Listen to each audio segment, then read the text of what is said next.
जय हिंद दोस्तों, स्वागत है एक बार फिर से आपके अपने YouTube चैनल स्टडी प्लेटफॉर्म में। दोस्तों आज हम लोग घटना चक्र के रसायन विज्ञान की सीरीज को आगे बढ़ाते हुए तीन बहुत ही महत्वपूर्ण टॉपिक को कवर करेंगे। पहला है दोस्तों खाद्य संरक्षण, पोषण और औषधि, दूसरा है अपमार्जक और तीसरा है दोस्तों उर्वरक। इससे संबंधित अब तक जितने भी सवाल विभिन्न स्टेट पीसीएस तथा आईएएस प्री में पूछे गए हैं उनको हम लोग एक एक कर देखेंगे। तो अभी तक जिन लोगों ने हमारे चैनल को सब्सक्राइब नहीं किया तो सब्सक्राइब कर ले, बेल आइकन को प्रेस कर ले ताकि नई वीडियो की नोटिफिकेशन आपको समय समय पर मिलती रहे। साथ ही साथ इस वीडियो को ज़्यादा से ज़्यादा लाइक करें और अपने दोस्तों के साथ शेयर करें। तो चलिए आज के डिस्कशन को स्टार्ट करते हैं।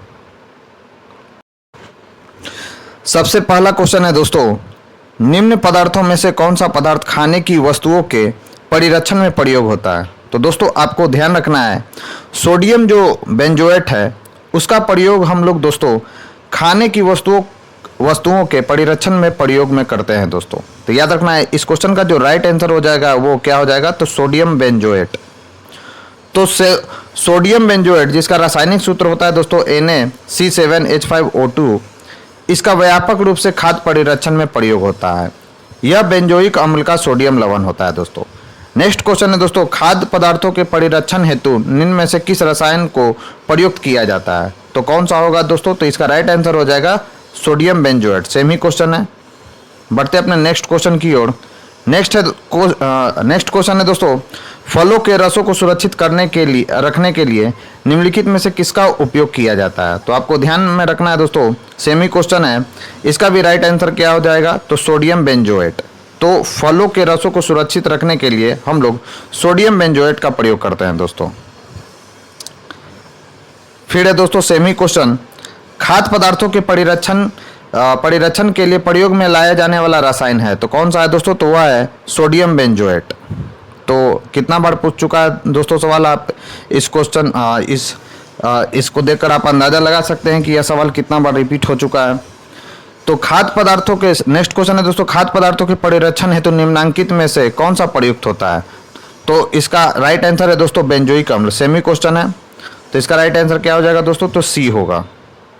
तो बेंजोइक अम्ल एरोमेटिक कार्बोजेलिक अम्ल है। यह हल्के रंगहीन चमकदार क्रिस्टलीय चूर्ण के रूप में प्राय है। इसका सूत्र होता है क्या दोस्तों, तो याद रखना है आपको C6H5COOH होता है। इसके लवणों यथा सोडियम बेंजोएट का खाद्य परिरक्षक के रूप में प्रयोग किया जाता है दोस्तों। और ये सब के सब महत्वपूर्ण पॉइंट्स है दोस्तों जिसे आपको ध्यान में रखना है। नेक्स्ट क्वेश्चन है दोस्तों, आलू के चिप्स प्लास्टिक के थैलों में संकुलित किए जाते हैं, क्यों किया जाता है दोस्तों, तो याद रखना है नाइट्रोजन वातावरण में संकुलित किया जाता है दोस्तों आलू के चिप्स को प्लास्टिक में। तो इसका राइट आंसर क्या हो जाएगा, नाइट्रोजन वातावरण में। और यह VVI सवाल है दोस्तों जिसे आपको ध्यान में रखना है। तो नाइट्रोजन गैस ऑक्सीजन की अपेक्षा कम क्रियाशील होती है, जो ऑक्सीकरण की प्रक्रिया को रोकती है, जिससे जीवाणु व दूसरे कीटाणु नहीं बढ़ते। इसलिए आलू के चिप्स प्लास्टिक के थैलों में नाइट्रोजन वातावरण में संकुलित किए जाते हैं दोस्तों। बढ़ते अपने नेक्स्ट क्वेश्चन की ओर। नेक्स्ट क्वेश्चन है दोस्तों, प्रशीतन खाद्य परिरक्षण में मदद करता है। तो याद रखना है दोस्तों, प्रशीतन खाद्य पदार्थ में मदद करता है तो जैव रासायनिक अभिक्रिया की दर को कम करके क्या करता है दोस्तों, मदद करता है प्रशीतन। तो इसका राइट आंसर क्या हो जाएगा, तो बी होगा। तो प्रशीतन का कार्य खाद्य पदार्थ को जीवाणु मुक्त करना नहीं है। अत्यधिक ठंड की स्थिति में भी जीवाणु, ईस्ट आदि की वृद्धि अथवा एंजाइम की क्रिया रोकी नहीं जा सकती। यद्यपि अत्यधिक प्रशीतन की स्थिति सूक्ष्म जीवों की वृद्धि की गति को सीमित कर सकती है दोस्तों। तो इसका राइट आंसर क्या हो जाएगा दोस्तों, तो इसका राइट आंसर हो जाएगा जैव रासायनिक अभिक्रिया की दर कम करके। नेक्स्ट क्वेश्चन है दोस्तों, निम्नलिखित में से कौन सा सामान्य प्रशीतक है जिसको घरेलू प्रशीतकों में प्रयुक्त किया जाता है। तो उसका राइट आंसर है दोस्तों, इसका राइट आंसर क्या हो जाएगा, तो फ्रेओन। फ्रेओन का प्रयोग हम लोग दोस्तों घरेलू प्रशीतक के रूप में करते हैं। बढ़ते अपने नेक्स्ट क्वेश्चन की ओर। नेक्स्ट क्वेश्चन है दोस्तों, कच्ची चीनी को रंग विहीन करने हेतु जिस चारकोल का उपयोग किया जाता है वो है, तो वह है दोस्तों एनिमल चारकोल। एनिमल चारकोल का प्रयोग हम लोग दोस्तों कच्ची चीनी को रंग विहीन करने हेतु करते हैं। तो इसका राइट आंसर हो जाएगा एनिमल चारकोल। तो एनिमल चारकोल का उपयोग कार्बनिक पदार्थों के विरंजन में किया जाता है। कच्ची चीनी को रंग विहीन करने में यह प्रयुक्त होता है दोस्तों। नेक्स्ट है शहद का प्रमुख घटक है। तो याद रखना है दोस्तों, शहद का जो प्रमुख घटक है उसका नाम है फ्रक्टोज। तो इसका राइट आंसर क्या हो जाएगा? तो डी होगा। तो शहद के प्रमुख घटकों में कौन कौन सा होता है दोस्तों? तो फ्रक्टोज होता है कितना प्रतिशत? तो 38.2% होता है दोस्तों फ्रक्टोज। ग्लूकोज होता है दोस्तों उसमें 31.3%। सुक्रोज होता है 1.3%। माल्टोज होता है 7.1% तथा जल होता है दोस्तों 17.2%। तो ये भी पॉइंट आपको ध्यान में रखना है। नेक्स्ट है, निम्न में से सबसे मीठी चीनी है। तो कौन सा है दोस्तों? तो याद रखना है, सबसे मीठी चीनी कौन सी होती है? तो फ्रक्टोज होती है। तो सबसे मीठी चीनी फ्रक्टोज होती है।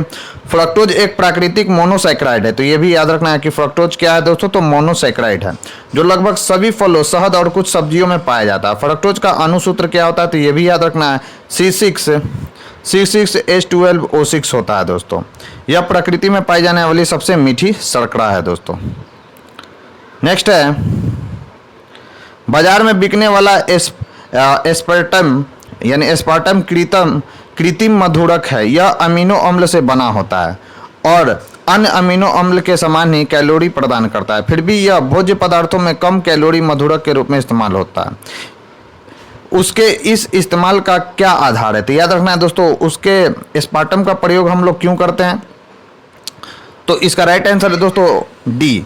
एस्पार्टम सामान्य चीनी से कई गुना अधिक मीठा होता है, अतः थोड़े से एस्पार्टम में बने भोज्य पदार्थ ऑक्सीकृत होने पर कम कैलोरी प्रदान करता है दोस्तों। इसलिए इसका प्रयोग हम लोग करते हैं दोस्तों कृत्रिम मधुरक के रूप में एस्पार्टम का। तो ये भी पॉइंट आपको ध्यान में रखना है।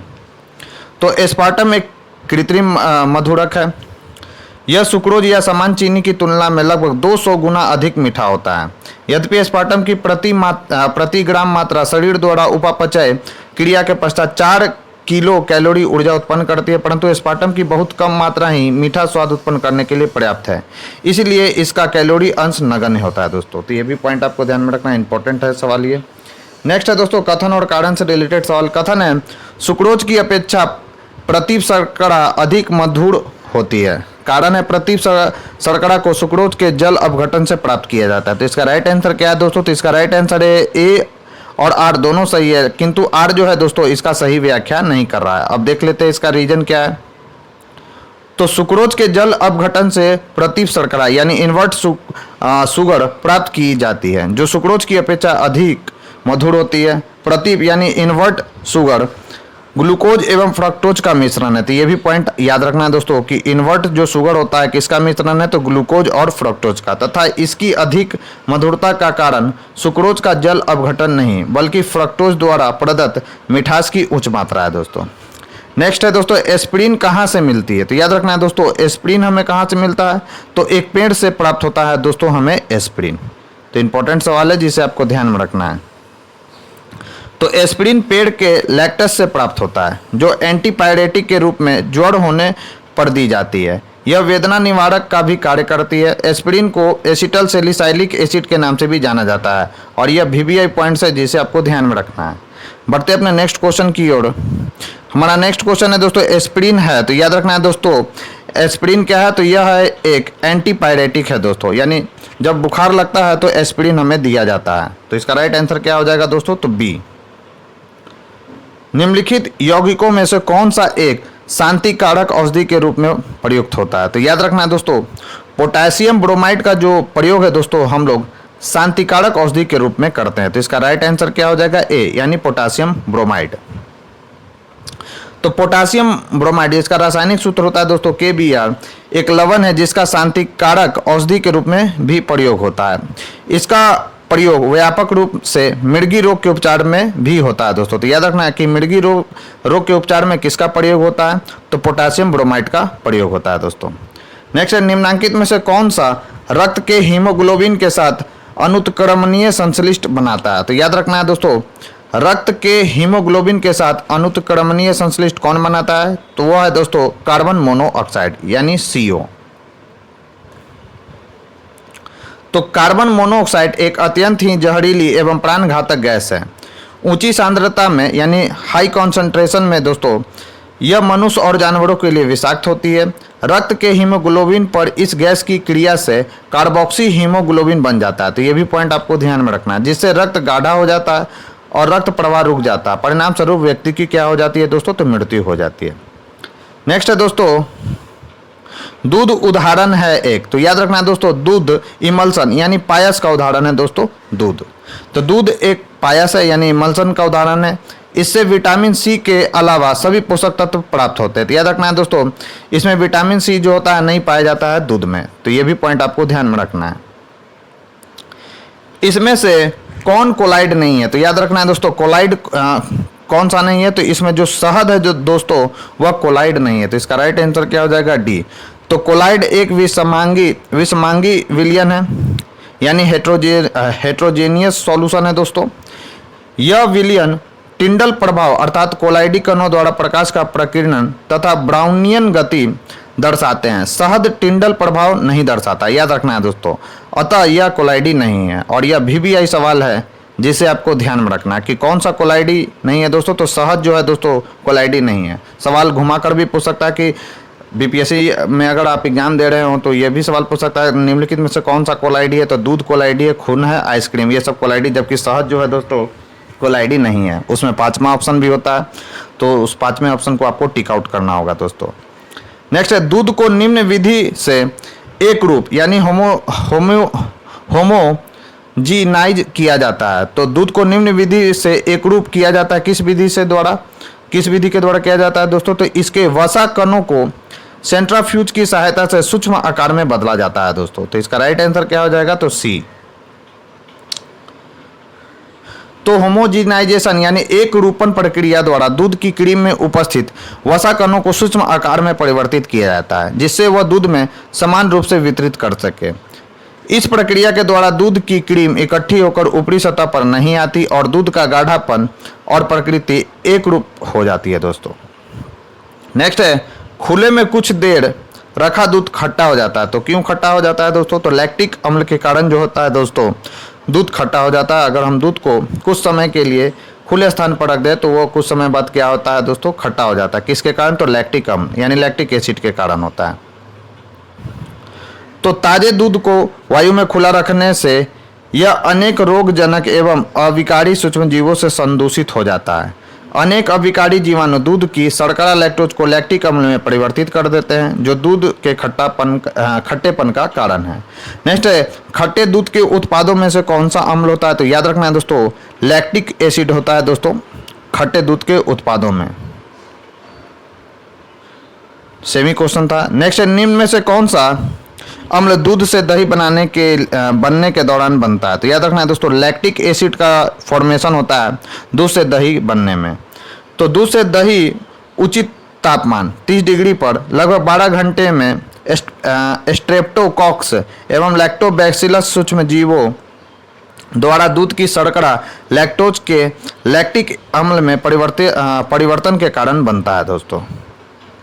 नेक्स्ट है, प्राचीन काल से दही जमाने की प्रक्रिया में निम्न जीव की आवश्यकता होती है। तो किस जीव की आवश्यकता होती है दोस्तों, तो उसका नाम है जीवाणु। और जीवाणु में भी कौन सा दोस्तों, तो लैक्टोबैसिलस। नेक्स्ट है, लौंग के तेल का निम्नलिखित में से कौन सा एक प्रमुख घटक है। तो याद रखना है दोस्तों, यूजेनॉल जो होता है दोस्तों वह लौंग के तेल का एक प्रमुख घटक है। और यह VBI सवाल है क्योंकि IAS प्री में पूछ चुका है यह सवाल। तो आगे विभिन्न स्टेट PCS में भी इसकी पूछे जाने की संभावना है दोस्तों। तो इसका राइट आंसर क्या हो जाएगा, तो यूजेनॉल। तो लौंग के तेल का प्रमुख घटक यूजेनॉल है। यह एक प्राकृतिक दर्द निवारक यानी दोस्तों एनाल्जेसिक है दोस्तों, एनाल्जेसिक है तथा एंटीसेप्टिक भी है। यानी दर्द निवारक का भी कार्य करता है और एंटीसेप्टिक का भी यह कार्य करता है दोस्तों। इसका उपयोग दांतों के दर्द को दूर करने में बखूबी रूप से किया जाता है। लौंग के तेल का उपयोग सौंदर्य प्रसाधन, साबुन तथा टूथपेस्ट निर्माण में भी किया जाता है।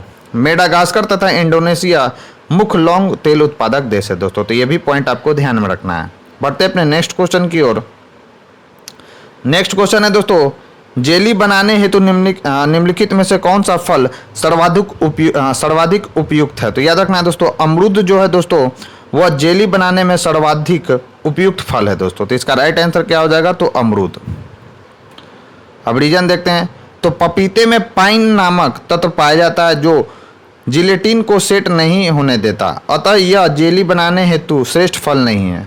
आम और कैथे में पेक्टिन की उपस्थिति क्रमशः कच्चे और पूर्णतः परिपक्व होने पर निर्भर करती है, जबकि अमरूद में पेक्टिन की उपस्थिति के लिए यह शर्त अनिवार्य नहीं है, अतः अमरूद जेली बनाने के लिए उपयुक्त फल है। नेक्स्ट है, कार्बनिक खाद्य हमारे लिए बेहतर माने जाते हैं क्योंकि वे क्या होते हैं दोस्तों, तो बिना कृत्रिम खादों एवं कीटनाशक के उपयोग किए उगाए जाते हैं दोस्तों, इसलिए कार्बनिक खाद हमारे लिए बेहतर माने जाते हैं दोस्तों। तो इसका राइट आंसर क्या हो जाएगा, तो डी। तो कार्बनिक खाद हमारे लिए बेहतर माने जाते हैं क्योंकि वे कृत्रिम खादों एवं कीटनाशकों के उपयोग के बिना उगाए जाते हैं दोस्तों। अब हम लोग दोस्तों अपमार्जक से रिलेटेड जितने भी सवाल विभिन्न स्टेट पीसीएस तथा आईएएसपीडी में पूछे गए हैं उनको हम लोग एक एक कर देखेंगे। तो फर्स्ट सवाल है दोस्तों, वह तत्व जो मानव पसीने के माध्यम से उत्सर्जित होता है वह है। तो इसका राइट आंसर है दोस्तों कौन सा, तो ई, यानी मानव पसीने से इन सब तत्वों का क्या होता है दोस्तों, उत्सर्जन होता है। अब इसका रीजन देख लेते हैं। तो शरीर के तापमान को विनियमित करने के लिए तरल के रूप में त्वचा द्वारा पसीने को उत्पन्न किया जाता है। इसमें खनिज अम्ल और यूरिया भी मौजूद रहते हैं। पसीने में मुख्य रूप से क्या होता है दोस्तों, तो याद रखना, सोडियम होता है, पोटेशियम होता है, कैल्शियम होता है, मैग्नीशियम होता है, जिंक होता है, आयरन होता है, आदि तत्व पाए जाते हैं। अतः अभिष्ट उत्तर जो है दोस्तों ई है, यानी एक से अधिक इसमें करेक्ट आंसर है दोस्तों। नेक्स्ट क्वेश्चन है दोस्तों, निम्नलिखित में से कौन सा पदार्थ साबुन बनाने में प्रयोग होता है। तो याद रखना दोस्तों, वनस्पति तेल का जो प्रयोग होता है दोस्तों वह साबुन बनाने में किया जाता है। तो साबुनीकरण की क्रिया में वनस्पति तेल या वसा एवं कॉस्टिक सोडा या कॉस्टिक पोटाश के जलीय विलयन को गर्म करके रासायनिक प्रक्रिया के द्वारा साबुन का निर्माण होता है तथा ग्लिसरॉल क्या होता है दोस्तों, मुक्त होता है। तो ये भी पॉइंट आपको ध्यान में रखना है। नेक्स्ट क्वेश्चन है दोस्तों, साबुन ग्रीज को हटाता है। तो याद रखना है दोस्तों, पाइसीकरण द्वारा जो है दोस्तों साबुन ग्रीज को हटाता है। तो यह इंपॉर्टेंट सवाल है जिसे आपको ध्यान में रखना है। तो पाइसीकारक सामान्यतः ध्रुवीय समूहों युक्त लंबी श्रृंखला वाले यौगिक होते हैं। उदाहरणार्थ साबुन, जो कि क्या है दोस्तों, सोडियम तथा पोटासियम के वसीय लवण होते हैं। साबुन के अणु में दो भाग होते हैं, कौन कौन सा दोस्तों, तो लंबी हाइड्रोजन शाखा, कहाँ से कहाँ तक, और उसका लंबी हाइड्रोजन शाखा का रासायनिक सूत्र क्या है दोस्तों, तो C17H35, जो कि वसा में घुलनशील है। तो याद रखना है आपको। तथा दूसरा होता है दोस्तों जल में विलीय ध्रुवीय भाग, और जल में विलीय ध्रुवीय भाग कौन सा है दोस्तों, तो COONA+ समूह है दोस्तों। पाइसीकरण के दौरान साबुन का अध्रुवीय अल्किल समूह तेल या ग्रीज को घोल लेता है तथा ध्रुवीय समूह जल में घुल जाता है, और जब इसे ठीक प्रकार रगड़ा जाता है तो ग्रीज छोटी छोटी बूंदों के रूप में जल में निलंबित हो जाते हैं और जल के बहाव से सरलता से बह जाता है दोस्तों। ये इंपॉर्टेंट फैक्ट्स है जिसे आपको ध्यान में रखना है। नेक्स्ट है, कपड़े साफ करने में प्रयोग होने वाला डिटर्जेंट है। तो कौन सा है दोस्तों, तो कपड़े साफ करने में हम किस डिटर्जेंट का प्रयोग करते हैं दोस्तों, तो उसका नाम है सल्फोनेट। सल्फोनेट का प्रयोग हम लोग दोस्तों कपड़े साफ करने में सल्फोनेट का जो प्रयोग है दोस्तों हम डिटर्जेंट के रूप में करते हैं कपड़े साफ करने के लिए। तो इसका राइट आंसर क्या हो जाएगा, तो डी। तो डिटर्जेंट आर्द्रक अथवा आर्द्रकों के यौगिक होते हैं जो तनुकृत अवस्था में सफाई के गुणों को प्रदर्शित करते हैं। वस्तुतः ऐसे पदार्थ अल्किल बेंजीन सल्फोनेट्स होते हैं। डिटर्जेंट कठोर जल में भी घुलनशील होते हैं दोस्तों। तो ये भी पॉइंट आपको ध्यान में रखना है। नेक्स्ट है, अपमार्जक क्या है। तो अपमार्जक क्या है दोस्तों, तो शोधन अभिकर्ता है अपमार्जक, यानी डिटर्जेंट क्या है दोस्तों, तो शोधन अभिकर्ता है। तो अपमार्जक साबुन से थोड़ा भिन्न सफाई करने वाला पदार्थ है। ये कठोर जल से कपड़ा धोने के काम आता है क्योंकि अपमार्जक कठोर जल में उपस्थित कैल्शियम एवं मैग्नीशियम के आयनों के साथ कोई अविलीय अवक्षेप नहीं बनाते। यही कारण है कि ये कठोर जल के साथ अधिक झाग देते हैं तथा मैले कपड़े से सरलतापूर्वक तेल एवं गर्द निकाल देता है। अपमार्जक जल का पृष्ठ तनाव क्या करता है दोस्तों, तो घटा देता है। इंपॉर्टेंट फैक्ट्स है जिसे आपको ध्यान में रखना है कि अपमार्जक क्या होता है, जल का जो सरफेस टेंशन यानी पृष्ठीय तनाव उसको क्या कर देता है दोस्तों, तो कम कर देता है। फिर कथन और कारण से रिलेटेड सवाल है दोस्तों, अपमार्जक मैले कपड़ों से सरलतापूर्वक तेल एवं गर्द निकाल देता है। दूसरा दोस्तों, अपमार्जक जल का पृष्ठ तनाव बढ़ा देता है, तो ये बात गलत है दोस्तों। अभी हम लोगों ने देखा था कि अपमार्जक जो होता है जल का पृष्ठीय तनाव क्या होता है दोस्तों, तो यह घटा देता है। तो कारण इसका गलत है जबकि कथन सही है, तो इसका राइट आंसर क्या हो जाएगा दोस्तों, तो सी हो जाएगा। फिर एक कथन कारण से रिलेटेड सवाल दोस्तों। कथन है कृत्रिम प्रक्षालक कठोर जल में अधिक झाग बना सकते हैं। कारण दिया गया है कृत्रिम प्रक्षालक कठोर जल के साथ कैल्शियम और मैग्नीशियम के घुलनशील लवण बनाते हैं। इसका राइट आंसर क्या है दोस्तों, कथन भी सही है और कारण इसका सही स्पष्टीकरण भी कर रहा है दोस्तों। यानी कृत्रिम प्रक्षालक कठोर जल में अधिक झाग बना देता है, यह बात बिल्कुल सही है। और कृत्रिम प्रक्षालक कठोर जल के साथ कैल्शियम और मैग्नीशियम के घुलनशील लवण बनाते हैं, यह बात भी बिल्कुल सही है दोस्तों। और कारण जो है कथन की सही व्याख्या भी कर रहा है। नेक्स्ट है, निम्न कथनों पर विचार कीजिए। कपड़े धोने के चूर्ण में अपमार्जक में सोडियम सल्फेट तथा सोडियम सिलिकेट इसलिए मिश्रित किए जाते हैं कि पहला है दोस्तों चूर्ण शुष्क रहे, दूसरा है दोस्तों चूर्ण की क्षारीयता बनी रहे। तो इसका राइट आंसर है दोस्तों, क्यों प्रयोग किया जाता है सोडियम सल्फेट और सोडियम सिलिकेट के को मिश्रित क्यों किया जाता है, तो इसका राइट आंसर है चूर्ण शुष्क रहे, यह बात बिल्कुल सही है। और चूर्ण की जो क्षारीयता है वह भी बनी रहे, इसलिए इसका प्रयोग किया जाता है दोस्तों सोडियम सल्फेट और सोडियम सिलिकेट के मिश्रण का। तो इसका राइट आंसर क्या हो जाएगा, तो सी होगा। तो कपड़े धोने के चूर्ण में अपमार्जक में सोडियम सल्फेट मिलाने से क्षारकता बढ़ जाती है, याद रखना है दोस्तों, तथा सोडियम सिलिकेट मिलाने से चूर्ण क्रिस्टलीय हो जाता है जिससे वह शुष्क रहता है दोस्तों। अब हम लोग दोस्तों उर्वरक से रिलेटेड जितने भी सवाल विभिन्न स्टेट पीसीएस तथा आईएसपीडी में पूछे गए हैं उनको हम लोग एक एक कर देखेंगे।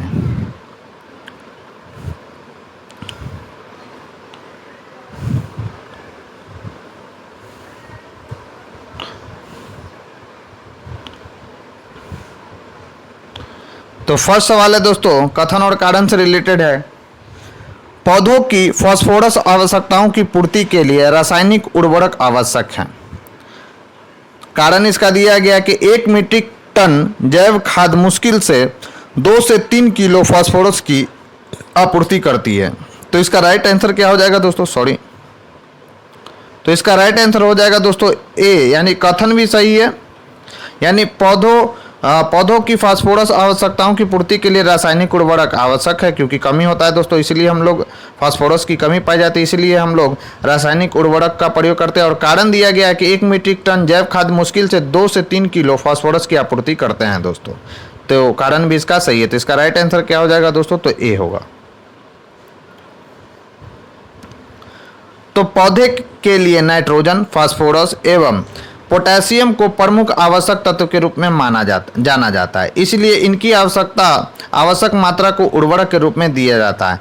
1 मीट्रिक टन जैव खाद में मात्र 1.5 से 3 किलो फास्फोरस प्राप्त होता है, अतः इसकी पूर्ति हेतु रासायनिक उर्वरक आवश्यक हो जाते हैं दोस्तों। नेक्स्ट क्वेश्चन है, गेहूं की खेती के लिए कौन से उर्वरक उपयोग करेंगे।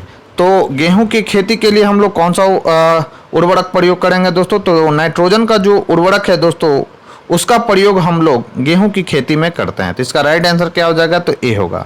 तो नाइट्रोजन पादपों का एक आवश्यक तत्व है। गेहूं की फसल के लिए नाइट्रोजन उर्वरक एक परम आवश्यक उर्वरक है। गेहूं की उचित हरितिमा तथा उचित विकास के लिए नाइट्रोजन अपरिहार्य है दोस्तों। नेक्स्ट है, तत्व जो उर्वरक में नहीं पाया जाता है वह है, तो याद रखना है दोस्तों हाइड्रोजन जो होता है वह उर्वरक में नहीं पाया जाता है। तो इसका राइट आंसर क्या हो जाएगा दोस्तों, तो इसका राइट आंसर हो जाएगा हाइड्रोजन। तो उर्वरक ऐसे रसायन होते हैं जो पेड़ पौधों की वृद्धि में सहायक होते हैं। उर्वरक में मुख्यतः उपस्थित होते हैं। तो स्थूल पोषक तत्व कौन कौन से हैं दोस्तों, यानी बड़े पोषक तत्व कौन कौन से हैं, तो नाइट्रोजन है, फास्फोरस है, पोटेशियम है, कैल्शियम है, मैग्नीशियम है और सल्फर है दोस्तों। और सूक्ष्म पोषक तत्व कौन कौन से हैं, तो याद रखना है बोरॉन है, क्लोरीन है, कॉपर है, आयरन है, मैग्नीज है, मोलिब्डेनम है और जस्ता है दोस्तों। और ये सब के सब VBI पॉइंट्स है जिसे आपको ध्यान में रखना है दोस्तों। नेक्स्ट, निम्नलिखित में से कौन सही रूप से सुमेलित नहीं है। तो इसमें जो है दोस्तों स्टार लगा हुआ है, क्यों लगा हुआ है देख लेते हैं। तो नाइट्रोजन, फास्फोरस तथा पोटेशियम पौधे के दीर्घ पोषक तत्व हैं। नाइट्रोजन की कमी से पत्तियां पीली पड़ जाती है तथा पौधे की वृद्धि एवं विकास रुक जाता है। पौधे फास्फोरस को प्रायः फॉस्फेट आयन के रूप में ग्रहण करते हैं। यह जड़ों के विकास के लिए आवश्यक होता है। पोटेशियम की स्टोमेटा के खुलने व बंद होने में महत्वपूर्ण भूमिका निभाता है दोस्तों, याद रखना है। बोरॉन पौधों का एक सूक्ष्म पोषक तत्व है। इसकी कमी से चुकंदर में हार्ट रोग तथा सेब में क्या होता है दोस्तों, तो इंटरनल कॉर्क नामक रोग हो जाता है। इसकी कमी से ल्यूगोमिनोसिक कुल के पौधे की जड़ों में गुटिकाएं यानी रूट नूडल्स नहीं बनती हैं। ऐसा पाया जाता है कि बोरॉन कई रोगों के प्रतिरोधक क्षमता विकसित करने में सहायक होता है। इस प्रकार स्पष्ट है कि सभी विकल्प जो इसमें दिया गया दोस्तों वह बिल्कुल सही है। नेक्स्ट, निम्नलिखित में से कौन सा उर्वरक मृदा में सर्वाधिक अम्ल छोड़ता है? तो याद रखना है दोस्तों, अमोनियम जो सल्फेट है वह मिट्टी में सर्वाधिक अम्ल छोड़ता है दोस्तों, यानी एसिड छोड़ता है। तो मृदा में अम्लता की माप मृदा के पीएच मूल्य के द्वारा की जाती है। पीएच मूल्य जितना कम होगा मृदा उतनी ही क्या होगी दोस्तों, तो एसिडिक होगी यानी अम्लीय होगी। प्रश्नगत विकल्पों में दिए गए उर्वरकों में से अमोनियम सल्फेट जिसका रासायनिक सूत्र होता है दोस्तों NH4 का होल ट्वाइस SO4 उर्वरक मृदा में सर्वाधिक अम्ल छोड़ता है दोस्तों। नेक्स्ट है यूरिया है। तो याद रखना है दोस्तों, यूरिया क्या है, तो यह एक नाइट्रोजन युक्त कार्बनिक यौगिक है। कौन सा दोस्तों, तो यूरिया। तो यूरिया एक कार्बनिक यौगिक है जिसका रासायनिक सूत्र भी आपको याद रखना है दोस्तों CONH2 का होल ट्वाइस होता है।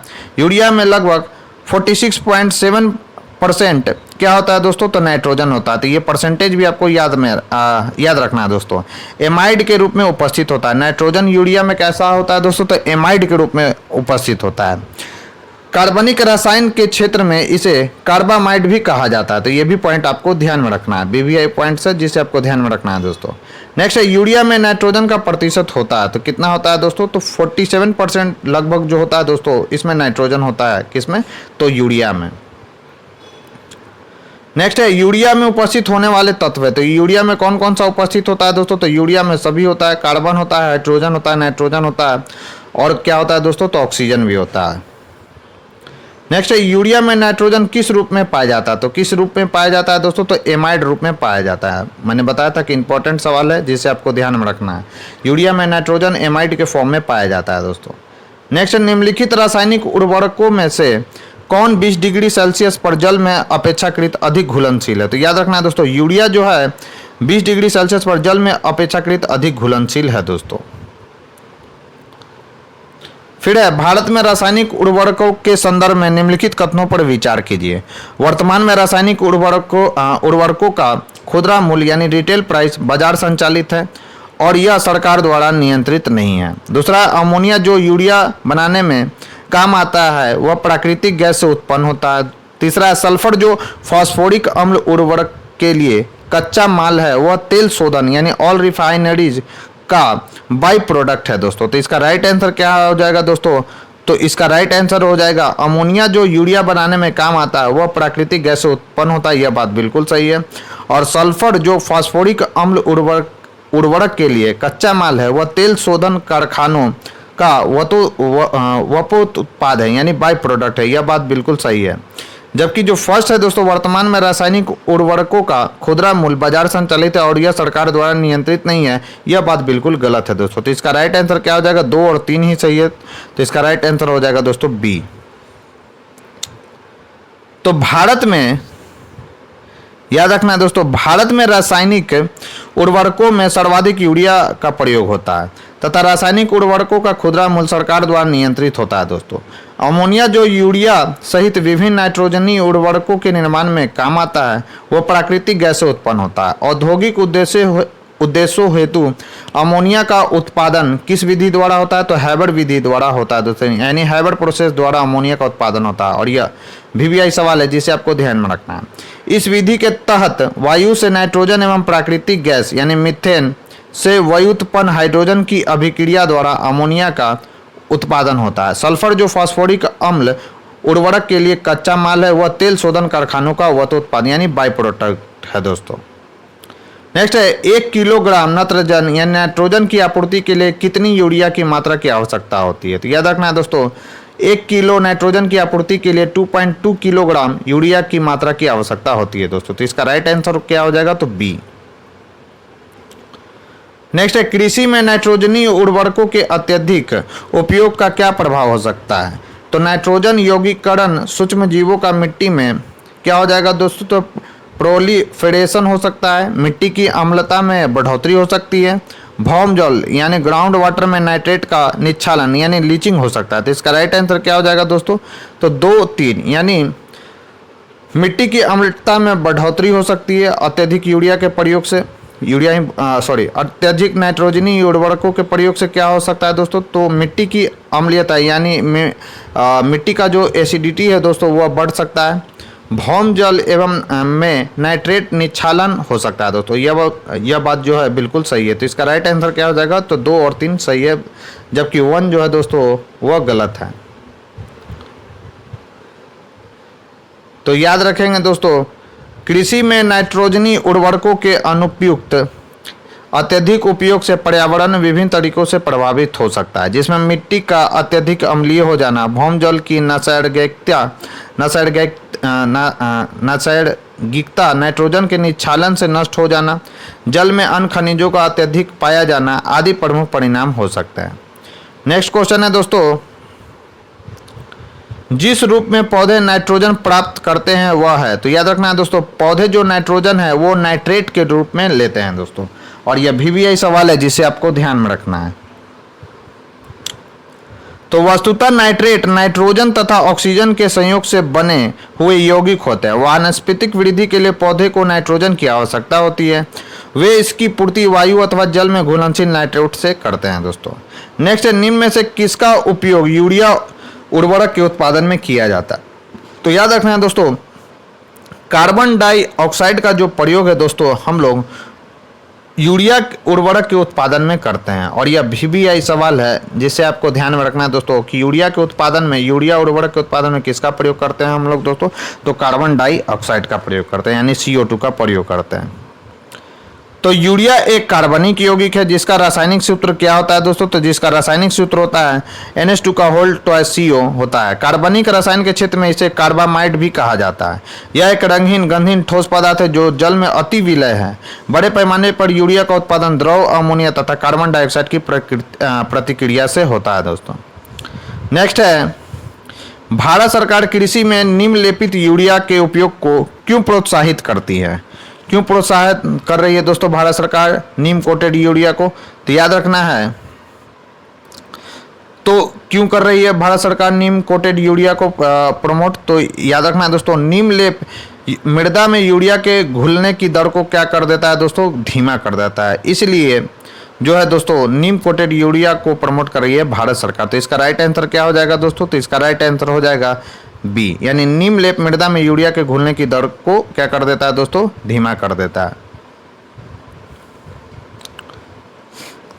तो याद रखना है, नीम लेपित यूरिया में यूरिया के प्रत्येक कण में नीम के तेल का लेप होता है जो मृदा में यूरिया के घुलने की दर को कम कर देता है, जिससे फसलों के लिए नाइट्रोजन की उपलब्धता बढ़ जाती है। नीम लेपित यूरिया की अपेक्षाकृत कम मात्रा में आवश्यकता होती है, इससे फसल उत्पादन भी अधिक होता है। नीम लेपित यूरिया औद्योगिक प्रयोग हेतु उपयुक्त नहीं है, जिससे सब्सिडीकृत यूरिया के गैर कृषि उपयोग में गैर कानूनी पंथांतरण की संभावना भी बहुत कम होगी दोस्तों।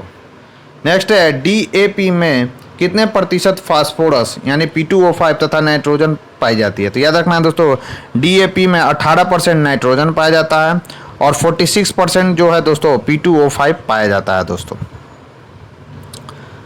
तो डाई अमोनियम फॉस्फेट एक उर्वरक है जिसे शॉर्ट फॉर्म में DAP कहा जाता है, जिसका रासायनिक सूत्र होता है दोस्तों NH4 का होल ट्वाइस HPO4।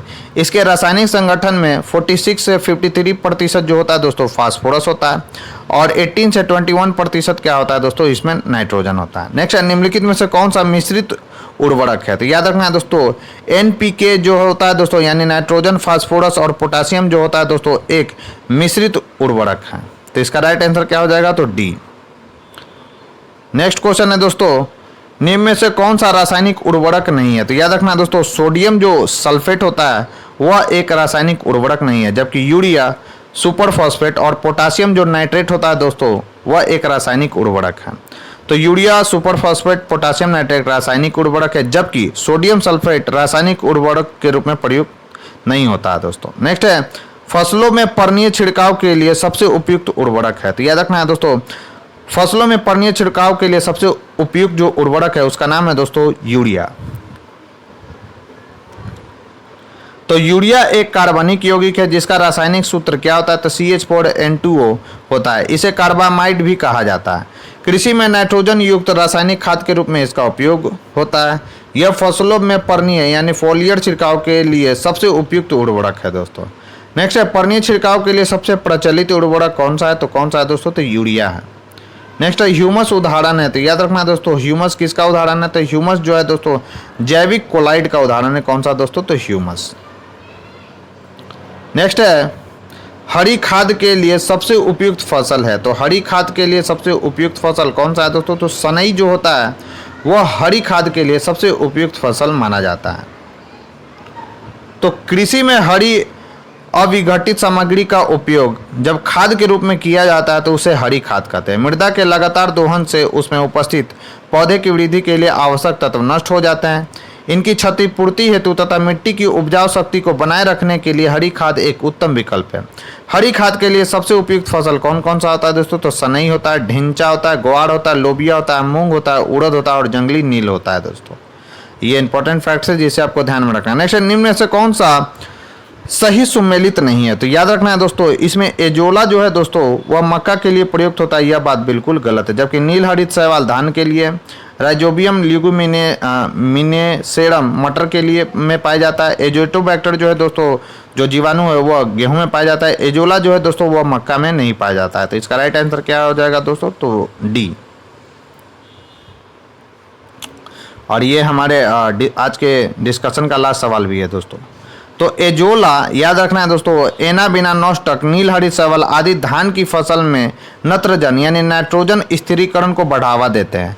ये जैव उर्वरक की तरह कार्य करते हैं। राइजोबियम ल्यूगुमिनिसेरम मटर यानी पाइसम सेटिवम की फसल है, जबकि एजोटोबैक्टर गेहूं की फसल में नत्रजन स्थिरीकरण यानी नाइट्रोजन स्थिरीकरण कारक है। सामान्यतः एजोला मक्का की फसल में नत्रजन स्थिरीकरण कारक के रूप में प्रयुक्त नहीं होता है दोस्तों। अतः विकल्प डी जो है इसका सही आंसर होगा दोस्तों। तो दोस्तों ये थी हमारी आज की डिस्कशन। यह डिस्कशन आपको कैसा लगा मुझे कमेंट बॉक्स में लिखकर जरूर बताएं। साथ ही साथ अगर ये वीडियो आपको पसंद आए दोस्तों तो इसे ज़्यादा से ज़्यादा लाइक करें और अपने दोस्तों के साथ शेयर करें। और अगर कोई स्टूडेंट हमारे चैनल पर पहली बार आए हैं तो चैनल को सब्सक्राइब कर ले, बेल आइकन को प्रेस कर ले ताकि नई वीडियो की नोटिफिकेशन आपको समय समय पर मिलते रहे। तो आज के लिए बस इतना ही, मिलते हैं हम अपने नेक्स्ट वीडियो में। तब तक के लिए बने रहें हमारे यूट्यूब चैनल के साथ।